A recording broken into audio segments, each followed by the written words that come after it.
Jadi air keruh, novel Bamukmin rebut panggung dari Rizik. Ditulis oleh Ferry Fadli di seaworld.com. Halo, selamat menyaksikan channel Tanda Seru. Tidak bisa dipungkiri, tokoh sentral dan kiblat kelompok kadrun seperti FPI, PA212, dan GNPF Ulama adalah Rizik. Artinya apa yang diperintahkan oleh ex teman dekat Firza Hussein itu mereka lakukan. Disuruh mendukung Prabowo, kadrun mendukung ketua umum partai Gerindra tersebut. Dan Rizik suruh demo, tanpa mikir panjang, mereka pun demo. Walau terkadang isu yang diangkat nggak paham dan ada yang tidak kebagian jatah nasi bungkus.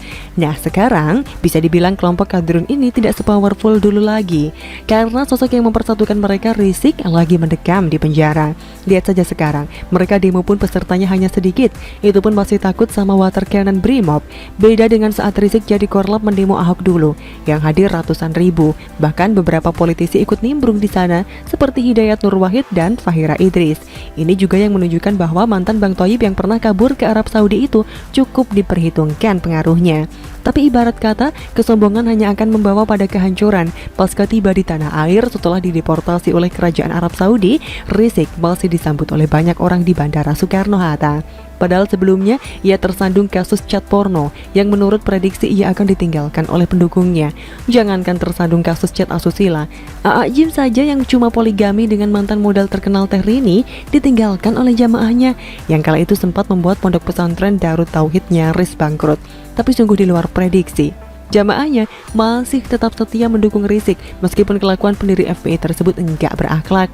Hal inilah yang kemudian membuatnya besar kepala hingga lupa kalau sebenarnya dirinya hina karena dideportasi. Baru juga beberapa hari tiba di Indonesia, sudah mancak-mancak ke sana kemari. Pertama, yang dilakukannya adalah memprovokasi massa untuk berkumpul. Padahal waktu itu sudah ada pandemi corona dan PSBB sudah diberlakukan di DKI Jakarta dan Bogor. Kedua, Rizik menghalang-halangi Satgas COVID-19 dalam menjalankan tugasnya. Tidak pelak, ia pun diciduk polisi dan langsung dijebloskan ke penjara. Begitupun dengan baliho-baliho yang ada gambar wajahnya yang mengotori keindahan DKI Jakarta, diturunkan oleh TNI. Pertanyaannya, kenapa TNI yang mesti turun tangan?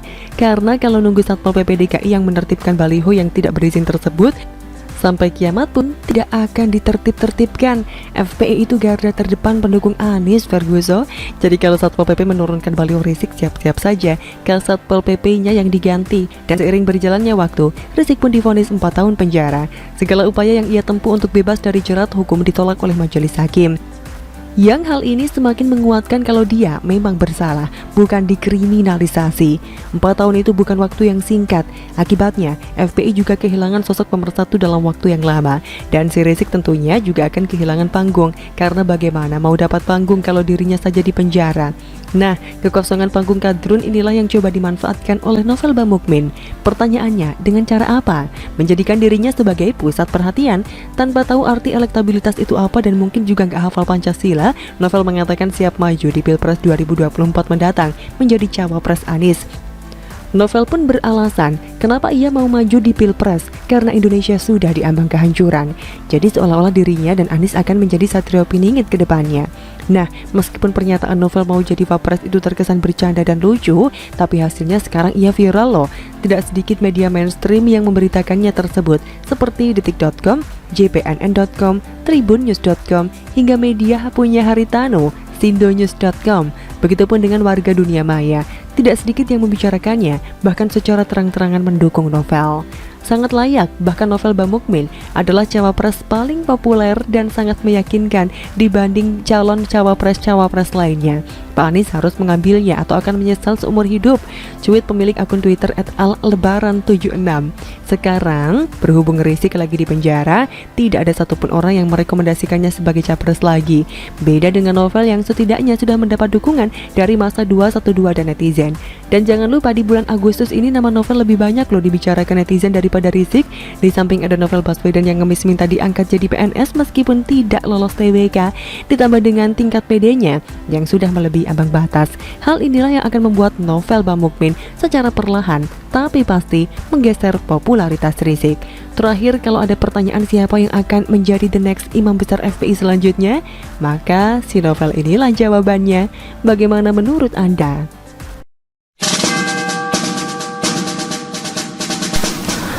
7 fraksi DPRD DKI lucu. ditulis oleh Panjatha di seaworld.com. Halo, selamat menyaksikan informasi dari channel Tanda Seru. Semakin diperhatikan, pose para pimpinan 7 fraksi DPRD DKI bersama Gubernur memang sangat menggelikan. Sembari tersenyum, kita pun berpikir kok begitu bodohnya orang-orang ini. Sebagaimana diketahui, belum lama ini atau tepatnya pada Rabu 25 Agustus malam lalu, 7 pimpinan fraksi DPRD DKI Jakarta beranjang sana ke kediaman resmi Gubernur DKI Jakarta. Mereka menghadiri jamuan makan yang diselenggarakan oleh kepala daerah itu. Ketujuh fraksi termaksud adalah Gerindra, Golkar, Nasdem, PAN, PKB, PBB, PKS, Demokrat. Acara makan malam itu diduga sengaja diselenggarakan oleh tuan rumah di tengah panasnya interpelasi oleh fraksi PSI dan PDIP atas Formula E yang hendak digelar pada tahun mendatang. Formula E itu sama sekali tidak bermanfaat bagi masyarakat kita secara umum, sebab bukan jenis olahraga yang disukai mayoritas warga. Apalagi saat acara itu dilangsungkan tahun depan, kemungkinan besar masih pandemi. Kerumunan masih dilarang, tapi apa hendak dipaksakan juga? Kita mestinya belajar dari kasus India yang 2 kali berturut-turut melonjak kasus COVID-19 gara-gara kerumunan.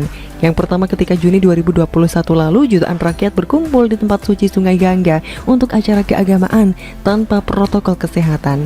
Yang kedua, belum lama ini, 29 Agustus 2021, kasus diberitakan melonjak lagi. 50.000 kasus lebih setelah berlangsung festival di negara bagian selatan Kerala, India. Pada kejadian pertama dulu ketika jutaan umat ngumpul di Sungai Gangga, kasus harian melonjak hingga 500.000 lebih. Padahal sebelumnya negeri berpenduduk 1 miliar lebih ini sudah sukses mengendalikan COVID dengan hanya sekitar 1000-an tambahan kasus harian. Dari lonjakan ini diduga timbul varian Delta yang daya tularnya lebih cepat dan mematikan. Varian ini pun menjalar ke seluruh dunia, termasuk Indonesia yang sempat mengakibatkan melonjaknya kasus hingga 50.000 per hari di tanah air. Untunglah lonjakan kasus itu bisa diatasi dengan kebijakan PPKM di bawah koordinasi Luhut Binsar Panjaitan atau LBP. COVID-19 memang bandel. Tak satupun negara yang bebas 100% dari protokol kesehatan. Kalau coba-coba melanggar, berakibat pada melonjaknya kasus. Sejumlah negara sudah memperlihatkannya. Maka ketika tahun depan di Jakarta dipaksakan harus berlangsung balapan mobil Formula E, jadi ngeri juga membayangkannya. Apalagi diperkirakan akan banyak peserta dan penonton dari berbagai negara yang datang. Pokoknya ngeri membayangkan kemungkinan yang bisa terjadi, karena wabah COVID-19 memang belum diyakini tuntas hingga tahun depan. Maka para pemimpin 7 fraksi yang happy-happy di jamu Anies Baswedan menjadi tampak makin lucu aja ketika memberikan alasan menolak interpelasi terhadap Gubernur. Sebab menurut mereka ketimbang mengajukan hak interpelasi, lebih baik mendorong gubernur itu untuk mengatasi pandemi. Kita pun tertawa. Memang sejak kapan pemerintah kota ini nampak bekerja serius memberantas pandemi? Ketika COVID-19 tinggi, Gubernur malah panen padi ke Indramayu, Jawa Barat untuk mengunjungi macan yang kabarnya terkena COVID-19 di Ragunan. Doi baru tampil mengumumkan jika terjadi penurunan kasus. Padahal seingat kita, tanpa campur tangan pemerintah pusat serta TNI dan Polri yang menggalakkan vaksinasi di sudut-sudut ibu kota, mustahil pencapaian ini bisa terjadi, bukan? Dan kalaupun 7 fraksi ingin agar pandemi bisa fokus diatasi, salah satu langkah yang tepat saat ini adalah antisipasi supaya tidak sampai terjadi kerumunan hingga beberapa tahun ke depan. Artinya, menunda dulu acara balapan yang sudah menyedot uang rakyat sebesar ratusan miliar rupiah itu. Lagi pula apa sih urgensinya acara seperti itu? Disinilah ketujuh fraksi DPRD DKI itu melakukan blunder. Sok gagah mengatakan agar gubernur fokus dulu mengatasi pandemi, padahal dengan membiarkan Formula E terjadi tahun depan, sama saja dengan mengundang kasus melonjak hebat lagi. Sebab ingat, pandemi ini diperkirakan masih panjang. Sebelum diketemukan obat atau vaksin yang benar-benar manjur, maka solusi satu-satunya adalah hidup dengan mematuhi prokes. Bayangkan saja, kalau nanti terjadi kerumunan untuk Formula E atau tamu-tamu dari luar tanpa sadar ada yang membawa virus. Dan beberapa waktu kemudian kasus melonjak. Nanti yang disalahkan si Anies dan simpatisannya adalah pemerintah pusat, sebab membiarkan orang asing berbondong-bondong masuk. Repot bukan? Maka ketika mendengar alasan ketujuh fraksi itu yang lebih mendorong Anies mengatasi pandemi ketimbang mempertanyakan Formula E, semakin kelihatan mereka itu sudah kekenyangan makan di rumah dinas gubernur. Kata orang Belanda, tidak ada makan siang yang gratis. Kalau di Jakarta, Masuk WC umum saja bayar, apalagi nonton Formula E. Maka sangat lucu memperhatikan tampang-tampak para oknum yang tampaknya sedang kekenyangan itu. Isyarat jari-jari mereka saat berfoto bersama sudah mengaku duluan. Daripada jadi polemik, mending ngaku saja sekalian. Mungkin itu yang ada di benak mereka. Dalih mereka yang ingin mendorong Gabender agar fokus mengatasi pandemi ketimbang interpelasi Formula E, itu saja sudah tidak tepat. Ditambah lagi kehadiran mereka pada malam itu memenuhi undangan eksekutif yang sedang bermasalah. Itu suatu kedunguan. DPRD itu salah satu fungsinya untuk mengawasi kinerja kepala daerah. Di saat semua orang menyoroti kinerja gubernur yang acak-adut ini, para DPRD mestinya menjaga jarak dulu. Namun sekawanan politikus itu malah dengan sumringah memenuhi undangan makan malam oknum yang mestinya diawasi ekstra ketat. Perilaku para oknum pimpinan 7 fraksi ini sangat ironis. Di tengah upaya sejumlah wakil rakyat dari PSI dan PDIP yang masih peduli untuk mempertanyakan kinerja gubernur ini. Tentang apa perlunya menggelar balapan mobil di tengah ancaman pandemi menghabiskan uang rakyat hampir 1 triliun rupiah. Bagaimana menurut Anda?